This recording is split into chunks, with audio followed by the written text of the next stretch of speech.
Thank you for attending this event. My name is Torbjørn Olausson. You want to? Yeah, thank you also from me for attending this event. My name is Sanni Olesen. And we are both from the European Commission's office, representation office here in Copenhagen. There is, which is, well, you can compare it with an embassy. We are, of course, part of the European Commission's administration in Brussels, but we are then located here on the ground in Denmark. And I really, really feel like I'm almost like on the political festival on Bornholm when I'm in this tent. It really feels like reminding me of good memories from Bornholm, but it's right in the middle of Copenhagen. Yeah, for sure. We will go to Bornholm as well in as green a manner as possible. And we've been very, very pleased to be partners in this Green Impact Week, because in the representation in Copenhagen and in Brussels, we are getting more and more green, as you know, Green Deal, etc. So this is our big, big focus. Yeah. So thanks for taking us in here as well. And I'm working as an economist, chief economist or a senior economist, or whatever you want to call it, different names, here at the Commission's office in Copenhagen since 2014, meaning that two types of works. On the one hand, I report everything what's going on in Denmark in terms of economy, finances, policies that somehow have an interface with European policies. On the other hand, I represent the Commission in economic and financial policies vis-à-vis Denmark, Danish stakeholders, social partners, governments, and what have you there. And it's in this role that I'm now coming in as working on the so-called Recovery and Resilience Facility, which is just about to present. Yeah, so while Torbjørn, he's our recover man, although he has to go back to Brussels, so we will have a lady for next Green Impact Week, unfortunately, actually, because Torbjørn has been so good. My name is Sanni, and I'm the head of communication, so I'm the one you made the contracting with for us being partners in Green Impact Week, and I'm the one who designs our communication strategy, and I have already designed it very, very green. So this is just the start. And I mean, actually, Torbjørn is much more an economic expert than me. I'm kind of a generalist and expert on everything and trying to control things, and meeting up sometimes a little bit stressed, but we are here together to try to really focus on the new green money also. I mean, this green gold perspective of recover and the EU finances. So now it will be mainly Torbjørn who's explaining for the next minutes. Yeah. We are seeing an end to, can I say, a 3-year-old period when we've been discussing lots of funding, lots about money, about European spending. I do not expect you to know that 2018, the Commission proposed the first proposal for a 7-year budget for the period 2021 to up to 2027. That was back in 2018. The times looked different at the time. Of course, there were a lot of resistance because the Commission proposed to have spending more money on a certain subject, particularly on the green and whatever there were, and that is never a popular subject, particularly not here in Denmark, which is then considered by at least media as one of the frugal countries. And up to 2020, the Danish resistance and the resistance by many other member states as well, I should add, Sweden, Finland, and Holland, and many others, was we don't want to spend more than 1% of our GDP on EU level, and please come back with a reverse proposal. Then what happened, of course, you all know what happened in mid-March 2020. The pandemic hit us. And as one statesman said once, never waste a crisis. What the Commission did was to come up with a proposal. It was not to cut back on the budget, but rather to come up with a temporary instrument to kickstart the economy once the pandemic recedes. And that is exactly what I'm going to talk about today. That was eventually agreed upon in July 2020, meaning last summer. It was agreed on a legal text in December. In February, we had a so-called instrument, the Recovery and Resilience Facility, in force. And we have been working with member states ever since September last year in order for them to design their own plan. In a way, you can compare what we're doing now, the Recovery and Resilience Plan, with what we call the EU 2020 objectives, which we had 10 years ago. This is, in a way, a replacement, but it is the member states that design their own objectives in a way, and they need to reach certain milestones and targets under certain conditions. And this is what I'm going to talk about. And the money we're talking about here for the Recovery and Resilience Facility is 670 billion euro.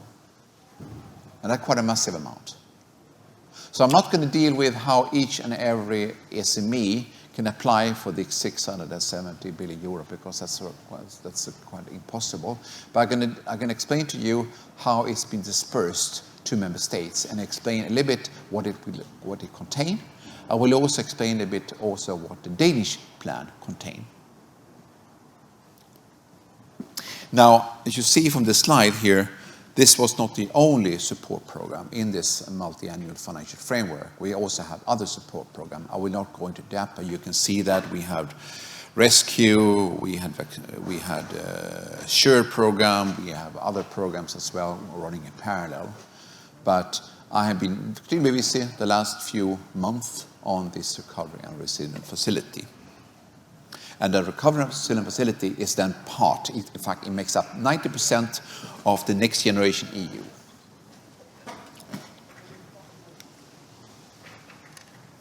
Now, you can ask, why do we have such an instrument on a European level?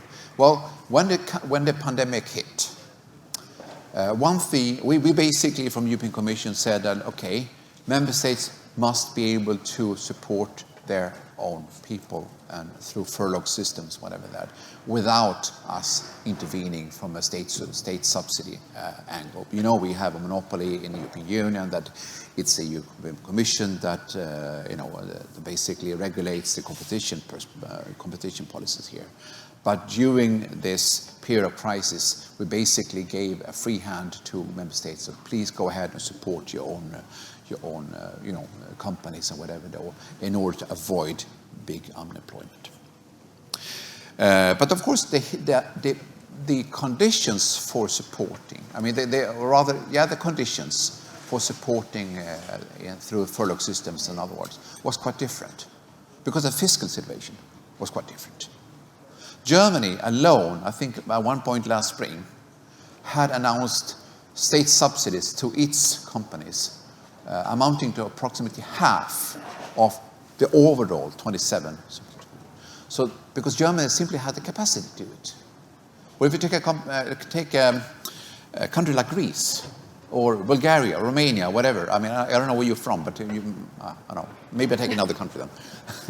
They simply did not have the capacity to support their businesses or their unemployed and so forth. So what we did was basically to at least try to make even the support schemes among member states. Meaning that the rich member states, if I can use that word, meaning that they have a GDP above average, can somehow support those member states that have a GDP per capita which is lower than the average. That doesn't in any way affect Germany or Danish capacity to do what they're supposed to do, but at least we alleviate the difference in the capacity between the member states. So what we came up with was a formula how much the GDP dropped during these pandemic years, how much in employment, I think it was affected, and out came a certain percentage of the overall amount that had been agreed upon. In terms of percentages, and this is no fun for Denmark, the country which received the least from this is in fact Denmark, because Denmark did quite well during this last pandemic, at least from an economic point of view. I think the country which will receive the most is Croatia. And then you have the span in between there. But you can see a mass from this Recovery and Resilience Facility, you will see quite significant amounts of money from can I say, the richer member states to the eastern and southern member states. And that's quite historic. Historic from an EU perspective. Not only because not only because of the amounts, but also because this is not money that the member states, meaning Denmark and Germany and Sweden, need to pitch in, but rather it is EU Commission which take up loans on the money market to then disperse to these member states. These loans will then be paid back as from 2028 onwards and for the next 30 years. And they will pay back the loans, of course, because the facility is cut up into loans and grants. The grants, of course, need to be paid back through some sort of taxes. The loans, of course, will be paid back by the member states who take up the loans. But when I tell you the taxes, it is not a new national tax, but rather we try to come up with proposals to have a European-wide tax. It could be an additional emission trading scheme or a green tax of some more digital tax. There will be proposals coming up on the table during the summer, if I remember. Oh. This is pretty much what I was there. Is that yours? Yeah. Okay. Now, how would it work? Well, I can say that we are right now in the second box there in terms of Denmark. But I explained the process. The countries, they will submit national plans. And they have submitted. We had originally envisaged for all member states to have them submitted to us by the end of April this year. We received quite a few by the end of April. I think we received almost the last batch of them by last week. And so we are within the Commission, a task force set up, including also colleagues from other services that currently are assessing these plans. And the end result of this, if the result is, if they fulfill the conditions, which I will come back to, is then a so-called council decision to basically go ahead, please disperse this money. And this is then number 3. And this is probably going to happen during the course of the summer. Now, thereafter, approximately, and I think that pretty much every member state, they want the money as soon as possible. Like, I mean, who wouldn't like to have that? So they will get 13% of so-called pre-financing immediately after the EU has been able to borrow on the market. And in fact, only, I think, the borrowing on the market will start any day, because the last agreement by last ratification of member states to allow us to do that was reached last week. So we will be able to any day now start borrowing on the money market. So therefore we will be able to disperse the pre-financing as soon as the council has approved the plan. And then the plan is that we have a set of so-called milestones and targets. And the key thing about this instrument compared to many other instruments is we will be basically managing and comparing the performance of member states against a set of milestones and targets that they need to achieve. So for every milestone or every set of milestones, they will receive X percentage of the amount they are being allocated. In the case of Denmark, for example, if I take that example, we're talking about 1.5 billion euro, about 11.5 billion Danish kroner that they will receive during a 5-year period. But they will get this money as they reach all these milestones and targets. I think in the case of Denmark, we're talking about something like 30 or 40 milestones and targets, which then we have been approving. But if you, for example, look at Italy, I think there are several hundreds of milestones and targets. And I think the grant part for Italy, I think, is something like 80 billion euro. So we're talking about a massive amount of money.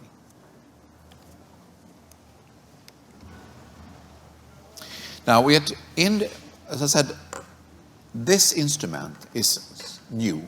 is temporary, we think. At least nobody dare to say that it should be permanent. We'll see about that as political decision. It has basically 6 aims. You can see from the slide there. And I wish to at least emphasize 2 of them. Because they're the most prominent, at least in the Danish plan. And that's a green transition and a digital transformation. And the green transition is also quite important because we have also a target in terms of how much of the money requested from the EU are supposed to be spent on the green transition. And after long discussions between the Commission, the Parliament and Council, 37% of all the spending in the plan should go for green transition. And believe me, we have been checking every single measure and sub-measure, and we tag each measure how much it contributes to the green transition, according to a certain scale. And in the case of Denmark, I think we are up to something like 60% of the content of the plan it can be tagged as green. So Denmark has a quite, well, I would say a really, really green plan. The 37% target for the plan as overall was taken in order to make the overall budget package, including the multi-annual financial framework, to reach 30% green. Because the rest of the budget is not reaching the 30%. So on average, it should be 30%. Also, in the digital transformation, we also have a numerical target. And that is 20%, if I remember. Just better check here. Yes, 27%. So also there, we have a tagging in force, meaning that we have gone through every single investment, every single milestone target, and how much it contributes to digital tagging. So, and I tell you, the Danish plan, given that it's one of the smallest in terms of percentage, is easy case. But imagine if you go through every single milestone and targets for Italy's plan or Spanish plan, which is equal size, is a monumental task for the Commission, and we've been working day and night on this.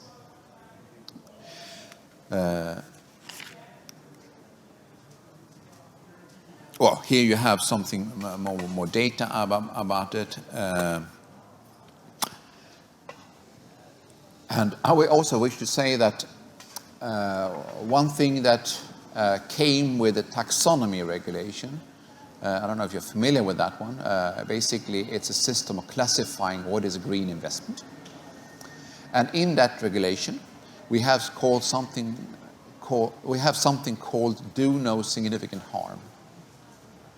And in the regulation on the facility, we have referred to that principle, saying that no single expenditure should go against the principle of do no significant harm.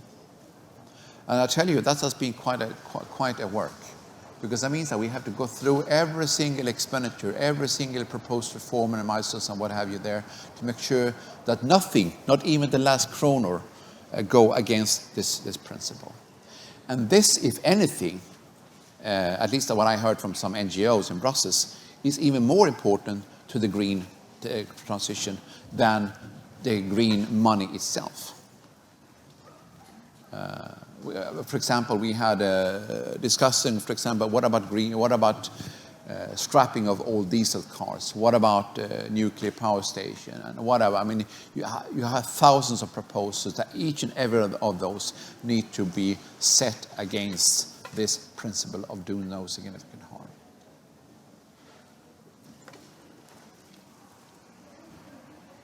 Well, you have it on the very right there. You have there, and pretty much what I've said. Now, how are we going to do? How are we going to about this for the future? To be honest with you, I'm not really clear about this. I think we are. This has been part, or this is part of the European semester. And the European semester is a classic way of kind of ping-pong game between the Commission and the Member States in trying to see with the economy, how can we improve the productivity, employment. We also included the sustainable development goals and so forth. Now we have this also to be included. And I think what the Commission aims to do is to come up with a strategy to include the monitoring of these milestones and targets for the next 5 years within European semester. For some member states, this will be the complete focus for the next 5 years. If you look, for example, at Denmark, as it only amounts to 0.5% of the GDP, there are many other things that would also be in the focus for the European semester. The European semester is there. It will be reformed. It will be reformed as from next autumn. It was already reformed last year and will be reformed once again. By that time, by the way, as you mentioned, I will be not here anymore. I'll be going back to trade policy again. But there will be a huge interest to see how we go about it, and how we measure this, and how can we perform, and most importantly, how do we benchmark between member states? We have huge differences between the richest and the poorest, the completely different challenges that we somehow share because of the single market, but we also have the issue of competence and the issue of politics playing in here, how we go about this. I should say that here we have two examples, Italy and Belgium, public consultation. It's been very, very important for us to have contact with the social partners, with stakeholders during this process. This has been a process, during the process meaning that it is the process where member states have worked with the Commission to actually table their plan.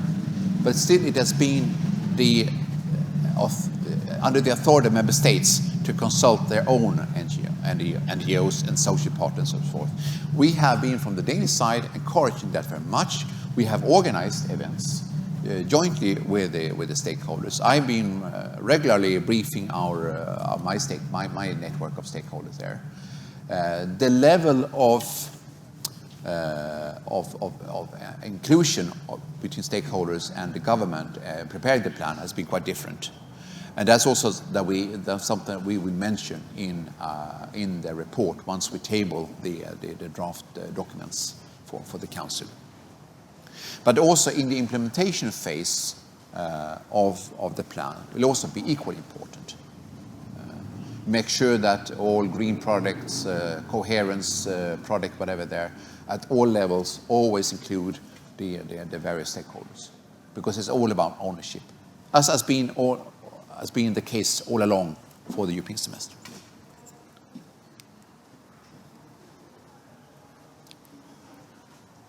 Well, I've been saying this now already. The status is that all member states, almost all member states, have submitted their plans. Now, if you want to read the plans, they are we have links to every single plan submitted on our webpage on the Recovery and Resilience Facility. I know one country which has not yet submitted, that's Holland. But for the rest, I think more or less all member states have submitted their plans. They are mostly in national language. Danish plan is in English, and for which we are very grateful, at least the colleagues of mine which are not Danish speaking. We have, according to the regulation, we have 2 months to assess the plan, which is basically means for at the working level having 3 weeks to work on it. And we have passed those 3 weeks now, so we're already now preparing all the documents for the Danish plan to be, for the Council, for the Commission to adopt the proposal, and thereafter for the Council to take a position on the proposal. And the same goes with many other plans. I think you will see now in the next, starting from mid-June to mid-July, you will see a flow of plans being approved, I think in most cases, one after the other one. And there'll be a lot of media reporting probably, at least when it comes to the big plans like it.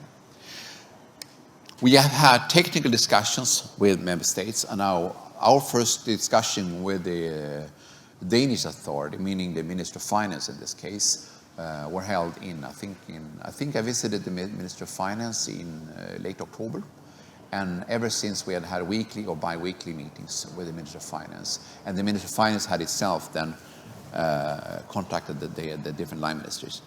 That leads me to the content of the Danish plan. I don't know if you're familiar with that, but at least it's the official webpage. You can see it on the Minister of Finance.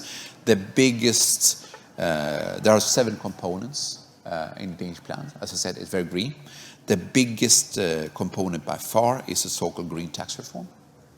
There is also a component on sustainable road transport, energy efficiency, green heating, and green transition agriculture. It's very, very green all across. We have also some technical component, I should say.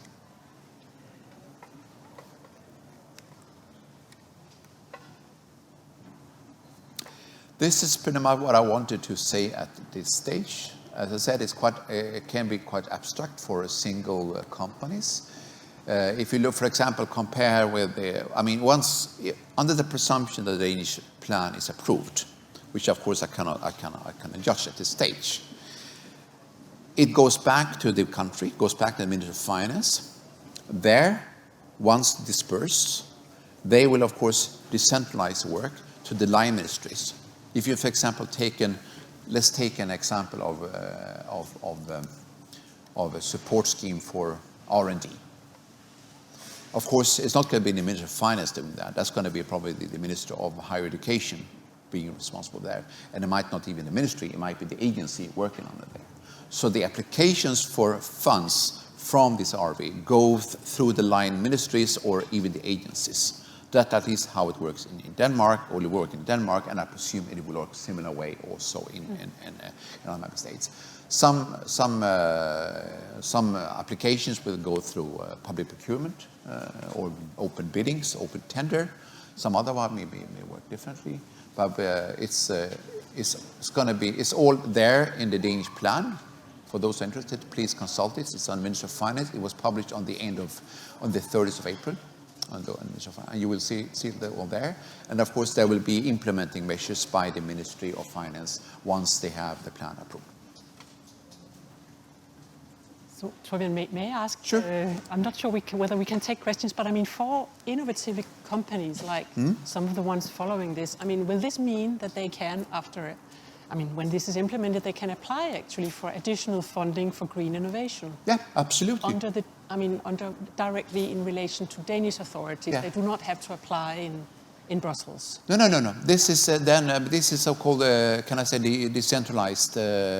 Unlike Horizon, which then you apply directly to Brussels, this is you apply directly to Danish authorities. Yeah. They are giving the money from us. They are basically, technically speaking, once they reach a target, they get the money retroactively. But it's the Danish authorities which have the interface, all contract with all applications for funds from this. And it's up to the Danish ministries to organize themselves in this. But, for example, I can guess that the Danish Energy Agency, Energistyrelsen, will be quite active. Yeah. Forskningsstyrelsen and similar agencies, the Innovationsfonder perhaps as well, will be quite active in this one. It was actually, if I may also put, it was actually very interesting at the opening of Green Impact Week to meet some of these instances and agencies in Denmark kind of localizing our money. And as it was also said in this opening day, it's really, from our side, EU side, it's the first time that we really, really focus so much on green. Green for the sake of green, not just green, also green in all the other policies, so kind of going everywhere and having so much new money. And actually for this Green Impact Week, it's really very relevant to make it here in June, because the biggest program we are running from EU, also administrated by Danish authorities, is the LIFE program, which is actually old, but it has been revised and made much bigger. And that's really the program, whereas there are many others, but the EU program made to support Green Deal and all the strategies behind. So it's made to improve environment and climate. It has two correlating sections and lots of more money. But actually, because of the budget delay, which Torbjørn explained about, the opening days will be, I think it was 22nd, 23rd, 24th and 25th of June. directly by Brussels, but translated and everything. So really, I mean, if you're interested in money directly for going in and making changes in environment and climate, this is the place to start. Also because we are running a new schedule for this. I mean, the new money starts in 21, goes on for 7 years. So, I mean, it's now to really join and get into the philosophy and understanding of this program. Read the work program. The work program for LIFE, the new LIFE program will come out on 14th of June. So really, in that sense, Green Impact Week is just opening up for all this. So LIFE, EU LIFE program is an old program, but it's been refurbished and is really made for many of the wishes of the NGOs and companies who are following this. Of course, as Torbjørn said, we also have Horizon 2020, which is also old in the sense it's just a new name on old like research programs like SB, etc. We also have that, but that's kind of a little bit further from the market. That's really a little bit more higher levels of innovation, research, new technologies. So it's not so directly related to SMEs and NGOs, etc. So really, I mean, do register and follow the LIFE program, which starts its new cycle now. That's extremely, extremely useful for you. So. And as Torbjørn said, actually, you can, of course, phone us in the representation. We are very few people, and we are not educated and trained to do kind of fundraising. I've actually formerly been a fundraiser myself, so I know how difficult it is, but you need to be really skilled to do that. So it's better that you ask us to be signposted, for instance, to Miljøstyrelsen, to the Energy Agency, etc. What is very fantastic in Denmark is that usually you can be signposted to authorities who can actually help. For no money. I mean, so it's like you start getting into it, start working with us and with the Danish authorities on this, and for instance, the LIFE program. I can just add one thing here. I've seen the attention among particularly the Danish business organizations here in Denmark, and I think they're absolutely correct. This facility, of course, is going to be important for Denmark at 0.5%, but I think that what is even more important for Denmark, both from an economic point of view, but also for business, are the plans of many other member states. The Confederation of Danish Industry, Dansk Industri, they have estimated that they think that the plans by other member states will bring an additional like 60 or 70 billion Danish kroner in revenues, in export revenues. Because the plans and the demands for the plans are showing for Danish strongholds in manufacturing. They are on the green, they are on digital, and that's exactly what Danish and the companies are good at. So this is an extremely good opportunity for Danish exporting manufacturings to that. And I know, for example, the Danish Trade Council, which is part of the Ministry of Foreign Affairs, are very active. Their embassies, the Danish embassies in Rome, Athens, Madrid, and so forth, have been chasing the different plans in order to see where are we, where can we sell it. And as we have said all along, all the money should be competition neutral. If they, for example, want to build a windmill, let's say a windmill in Spain, for example, they need to do it on a competition neutral, meaning public procurement conditions, which means equal chances for all. And that's very, very important for the Commission. So it is nothing like the Italian plant should have a preference for Italian manufacturing. That's not the case. It's all neutral. It should be very neutral. And this is a huge opportunity for the Danish companies. There was only yesterday in the Financial Daily here in Boston, there was something by Danske Erhverv who wrote about the chances of this. So that the impact by increasing export revenues might be even bigger than the Danish envelope itself. Yep. Not to say the impact on the environment, but that's the overarching objective, of course. Mm. Any questions? Any comments in the?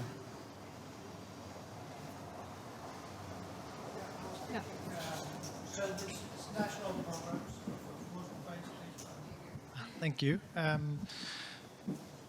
In theory, could you, as a Danish company, apply for a Swedish program? So if it's not part of if you don't fit the Danish local programs, would it be possible to apply for programs in other countries? Sure. I mean, if you, for example, take Siemens. Yeah. Siemens is a German company, but Siemens are very active also in Denmark. They can apply for funds for research or from the Danish funds on for things happening in Denmark and for German funds happening there. Absolutely. Okay, so But there's no discrimination. all right, so that's similar to Horizon, where Yeah. you basically Actually, yeah. this is decentralized, Yeah. Yeah. contrary to Yeah. the Horizon scheme. Yeah. But actually, I mean, most EU programs, many EU programs like Horizon, actually requires partnerships across the borders. So, I mean, it's usually possible. I mean, we are only interested in this. In fact, we have been encouraging cross-border Yeah, exactly. projects Yeah. through this. So a follow-up question would be if the project you're applying for actually operates outside the EU. So for the climate change, some of these major impacts will be done outside the EU, land conversion or land use, for instance, in agroforestry, so on. That would be relevant to do in Southeast Asia or parts of Africa. But if it's a European company doing it, selling the crops here, is that would that be applicable or I would have to leave that question unanswered. I'm not sure. I have to look at the plan itself and how it's been approved. Right. Of course, things that if we, for example, do research and develop in Europe and once implemented and are practiced, that benefits across the globe, that's fine. But if you have a concrete product there, that you have to see in the plan whether that particular milestones and target has been approved by the Council. So I would be hesitant of that specific. Yeah. This is actually why I mentioned that the LIFE program has its whole annual work plan published on the 14th of June. And although it's a little bit cumbersome, it does help if you just skim these things, because we try to, I mean, I don't do it. My colleagues in Brussels try to write this so that it's kind of quite understandably easy to see how we are. Yeah, exactly. So, I mean, in that sense, Green Impact Week has the right, because last year we made Green Impact Week in the autumn, like Brussels, because everything was so weird last year.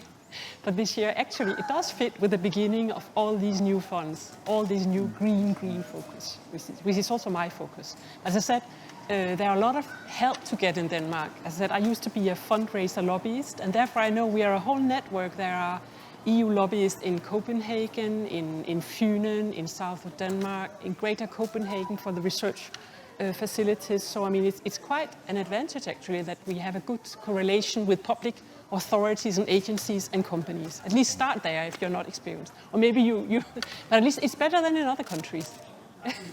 I mean, so start there.